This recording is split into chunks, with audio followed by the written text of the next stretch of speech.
పోలీసులు రాజకీయం చేస్తున్నారు, మోసం చేస్తున్నారు అని చెప్పి మాక్సిమం రెచ్చగొట్టారు. ఇక మిగిలిన పాస్టర్లు అజయ్ గారు అయితే మరీ ఓవర్ యాక్షన్, ఆయన చూపిస్తారు చూపిస్తారు. యాక్సిడెంట్ అయినప్పుడు రక్తం వచ్చింది, రసం సాంబార్ రాదు. ఒక్కడు ఎన్ని మాట్లాడారు. ఆయన భయంకరమైన విగ్రహారాధన చేసి ఉన్నాడు. మళ్ళీ మళ్ళీ మళ్ళీ మళ్ళీ సత్యం సత్యం.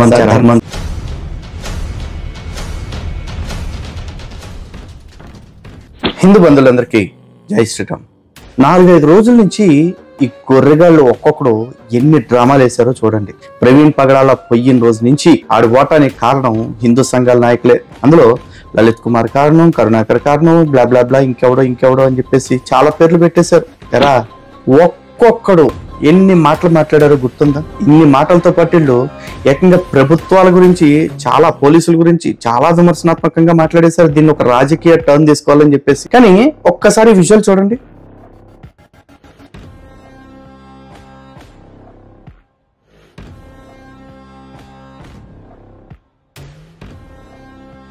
చూశారు కదా, ఎవడో అనుకుంటున్నారా ఈ వైన్ షాప్ లో ముందు కొంటున్నాడు? ఎవరు కదండి, ఆ ప్రవీణ్ పగడాలే.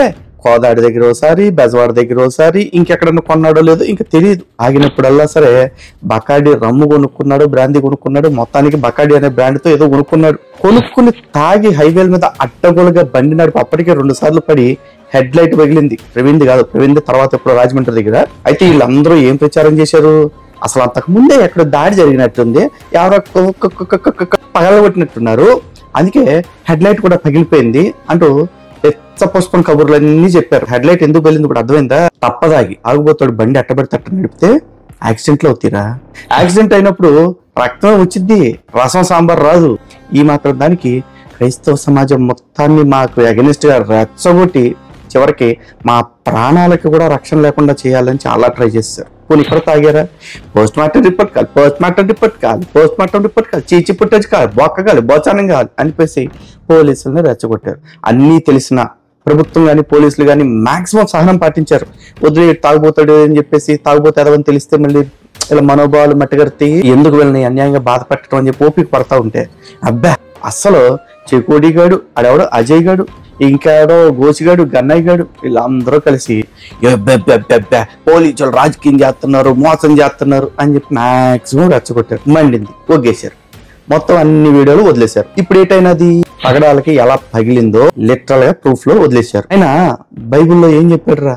ప్రాణము పోచున్న వానికి మద్యమునియుడి, మనోవ్యాకులమునున్న వాడికి ద్రాక్షారసమునియుడి అని చెప్పాడు. అంతేగాని ప్రాణం పోయే ముందు మద్యము తాగుడి అని చెప్పలేదు. వాక్యానికి విరుద్ధంగా వెళ్ళినందుకు ప్రవీణ్ పగడాలని మీ దేవుడు చేసేసాడు అనుకోండి. అంతేకాదు, ప్రవీణ్ పగడాలు చేసిన 1-2 గతంలో డేవిడ్ కరుణాకర్ చెప్పాడు కదా, తిరుపతి పాస్టర్ రాజశేఖర్ రెడ్డి గారు చనిపోవటానికి కారణం ఏంటంటే ఆయన భయంకరమైన విగ్రహారాధన చేసి ఉన్నాడు, దేవుడు విగ్రహారాధనను అసహించుకుంటున్నాడు అని చెప్పాడు. ఇప్పుడు మీ ప్రవీణ్ పగడాల బతికున్నంత కాలం బైబిల్ గురించి చెప్పడం కంటే కూడా హిందూ గ్రంథాలు చదవటం, రామాయణ భారతాల గురించి, భాగవతం గురించి మాట్లాడటం సరిపోయింది. కాబట్టి బహుశా మీ దేవుడు ఆ ఉగ్రతని పగడాల మీదకి పగిలేలా వదిలినట్టున్నాడు. మీ దేవుడికి విరుద్ధంగా నిన్న హిందువుల యొక్క శాపనందు మద్యముని కొని ఉన్నాడు ప్రవీణు. ఆ బిడ్డడు హిందువులు విగ్రహారాధికుల యొక్క శాపనందు మద్యము కొనుట వలనయు దేవుని ఉగ్రత అతని మీదకి బహుగా వచ్చి ఉన్నది. మరి దీనికి ఏం చెప్తారా? చాలా మంది మొన్నటి నుంచి మాట్లాడారు, కూటమి ప్రభుత్వంలో క్రైస్తవులకు రక్షణ లేదు, కూటమి ప్రభుత్వంలో క్రైస్తవులకు రక్షణ లేదు అని చెప్పేసి. నేను కూడా అదే అనుకుంటున్నాను రా. కూటమి ప్రభుత్వంలో క్రైస్తవులు ఒక హాఫ్ తాగి బండి నడపకూడదని వేస్తారు. ఇది కూటమి ప్రభుత్వం కావాలని చేస్తున్నది అనుకోవాలి కదా. అదృష్టం కొద్దీ ఆడే కోదాడులోనే మందు కొన్నాడు, సరిపోయిందిరా. కోదాడు దాటిన తర్వాత ఆంధ్ర బార్డర్లో కొనుంటే ఈ మందులోనే ఆంధ్ర ప్రభుత్వం ఏదో కలిపింది అని చెప్పినే చెప్తారు. లింగంగడు గుడివాడలో అది అన్నాడు, ఏదో కొవ్వొత్తులు ర్యాలీ చేస్తారని. వద్దురా, ఇప్పుడు వీడికి కావాల్సిన కొవ్వొత్తుల ర్యాలీ కాదు. ఆ బుడ్లు ఉంటాయి చూడు, క్వార్టర్ బుడ్డి, హాఫ్ బుడ్డి, వాటిని పట్టుకుని ర్యాలీ చేయండి. వాళ్ళ వైఫ్, నేను నా భర్తను చంపిన వాళ్ళని క్షమించేస్తున్నాను. అసలు ఇంకా అది మర్డరో యాక్సిడెంటో ప్రూవ్ అవ్వకముందే, పోస్ట్ మార్టం రిపోర్ట్ పబ్లిక్ అవ్వకముందే, అసలు చంపితే కనుక ఒకవేళ ఎవడు చంపాడో తెలవకముందే నేను క్షమించేస్తున్నా. ఈ ప్రజాస్వామ్య దేశంలో జ్యుడిషియరీ అనే ఒక వ్యవస్థ ఉంది. నువ్వు క్షమించేస్తానో లేకపోతే ఇంకెవడో క్షమించేస్తేనో నేరస్తులను వదిలిపెట్టే పరిస్థితి లేదు. ఈ క్రైస్తవుల డ్రామాలు ఇట్లాగే ఉంటాయి. గతంలో రాజీవ్ గాంధీని హత్య చేసిన వాళ్ళ విషయంలో సోనియా గాంధీ కూడా నేను వాళ్ళని క్షమించేశా అన్నారు.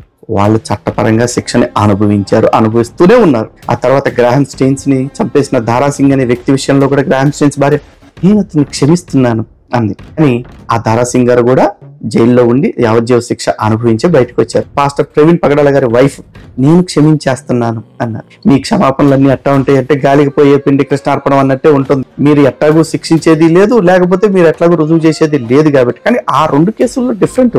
అట్లీస్ట్ నేరస్తుడు పలానా వాడని తెలిసింది, కానీ ఇక్కడ నేరస్తుడు నిందితుడు ఎవ్వరూ అలా కానీ క్షమించేస్తున్నాం అంటున్నారు. ఇక వాళ్ళ చెల్లెలు అయితే అసలు మేము హత్యను నమ్ముతున్నామండి. ఇక మిగిలిన పాస్టర్లు అజయ్ గారు అయితే మరీ ఓవర్ యాక్షన్, ఆయన చంపేశారు చంపేస్తారు అని చెప్పి అన్నాడు. ఒరే కుక్క, నువ్వు కూడా ఏదో ఒక రోజు ఇట్లా మొద్దు దగ్గర రోడ్డు మీద ఎక్కడైనా పడిపోవాల్సిందే తప్ప నీలాంటి పాస్టర్లను ఎవరిని మేము చంపరా.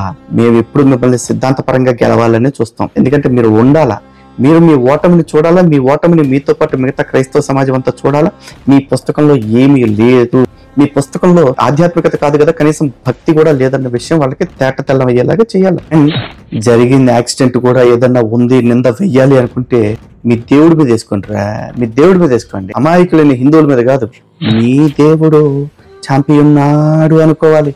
మీ దేవుని యొక్క ఉగ్రత ఈతగాడి మీదకి వచ్చింది. కారణం ఏంటంటే మీ దేవుడి చిత్తానికి వ్యతిరేకముగా పోయినాడు కాబట్టి. మా దేవుళ్ళు అయితే 100% సైకోలు కాదు. మా దేవుడు ఎవరి ప్రాణము తీయడు. నిన్న మొన్నటి దాకా మాట్లాడిన కొడుకులందరినీ అడుగుతున్నా, ఎరా మతోన్మాద ఊర కుక్కలంటూ మురిగిన ఊర కుక్కల్లారా ఎక్కడ చచ్చారు? ఇప్పుడు ఏం చెప్తారు చెప్పండి? ఎవరి ఇష్టానికి వాడు మురిగాడు కదా, మరి ఇప్పుడు ప్రతి వాడు మాట్లాడతాడా? వాళ్ళకేం సంబంధం లేదు, మా వాడే తాగి సచ్చాడని చెప్పేసి ప్రతోడు సాక్ష్యం చెప్పేటప్పుడు ఏం చెప్తారా? నేను గతంలో భయంకరమైన విగ్రహారాధికుడిగా ఉండేవాడిని, నేనట్టు మందు తాగేవాడిని, మందుల దగ్గరికి వెళ్ళేవాడిని, అదే ముంజల దగ్గరికి వెళ్ళేవాడిని, నేను భయంకరంగా డ్రగ్స్ వాడేవాడిని, పొద్దున్న నుంచి సాయంత్రం వరకు అదే పని నాకు.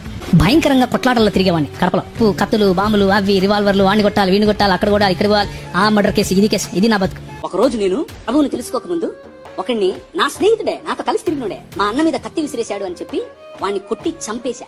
వాడిని చంపేసి పొదల్లో పడేసి వెళ్ళిపోయా. నన్ను చూస్తే మా ఇంట్లో వాళ్ళకు కంపరం, నన్ను చూస్తే మా ఇంట్లో వాళ్ళకు దాని ఏమంటారు, ఒక రకమైనటువంటి జుగుప్స. ఎట్లా పుట్టినవరా నాకు నా కడుపు నువ్వు. మరి ఇప్పుడు నీవాడు మతం మారిన తర్వాత కూడా మీ డైవజనుడు 2 ఆపులు కొనుక్కున్నాడు అంటే ఒక పుల్లు తాగేసి ఫుల్ స్పీడ్ తో బండిని గుద్ది పోయాడట. హిందువులు ఆలోచించుకోండి, ఎవడైతే నేను మతం మారకముందు తాగుబోతుని, వ్యభిచారిని, తిరుగుబోతుని, బొచ్చుగాని, దొంగని, దోపిడిగాడిని అంటాడో ఆడు మతం మారిన తర్వాత కూడా చేస్తున్నది అదే. అలా చేశాడు కాబట్టి ఈ రోజున తన కూతురు పేరు మీద సైట్ కొనటానికి రాజమండ్రి దగ్గర ఉన్న ఊరుకు వెళ్ళటానికి బయలుదేరాడు. తన కూతురు పేరు మీద సైట్ కొనటానికి మరి ఏమీ చేయని వ్యక్తికి డబ్బులు ఏడ నుంచి వచ్చాయి? కట్టేది బైబుల్ మిషన్ కోసమేట, కానీ తన కూతురు పేరు మీద కొనటానికట. ఈ విషయం సాక్షాత్తు ఎస్పీ గారే చెప్పారు. ఇంత ఆర్థిక లావాదేవీలు నడపడానికి వెళ్తున్న వ్యక్తి యొక్క లగేజ్ బ్యాగ్ లో ఏముంది, ఏం మిస్ అయిపోయింది, ఆ తర్వాత అతని ఫోన్ కాల్స్ హిస్టరీ ఏంటి, ఇవన్నీ బయటపడితే ఆర్థిక సంబంధాలు, అలవాట్లకు సంబంధించినవి ఇవే కాకపోవచ్చు, అక్రమ సంబంధాలు లాంటివి కూడా ఏమన్నా బయటపడితే ఏమో ఎవరికి తెలుసు. వాటన్నిటి గురించి కూడా ఎంక్వైరీ చేయాల్సిన బాధ్యత ఖచ్చితంగా డిపార్ట్మెంట్ వారి మీద ఉంటుందని వాళ్ళకి గుర్తు చేస్తున్నాం. గతంలో జరిగిపోయినవి ఏమైనా ఉంటే వాటి విషయంలో కూడా సమగ్రంగా దర్యాప్తు చేయండి. అలాగే మతోన్మాదులు అంటూ మా మీద రెచ్చగొట్టే ధోరణితో వీడియోలు చేసిన గాడిదలు ఎవరైతే ఉన్నారో, మత కలహాలు రెచ్చగొట్టేలాగా, సోషల్ అన్రెస్ట్ క్రియేట్ అయ్యేలాగా మాట్లాడినందుకు వాళ్ళ మీద కూడా తగిన సెక్షన్ల ప్రకారం కేసులు నమోదు చేస్తారని కోరుకుంటున్నాం.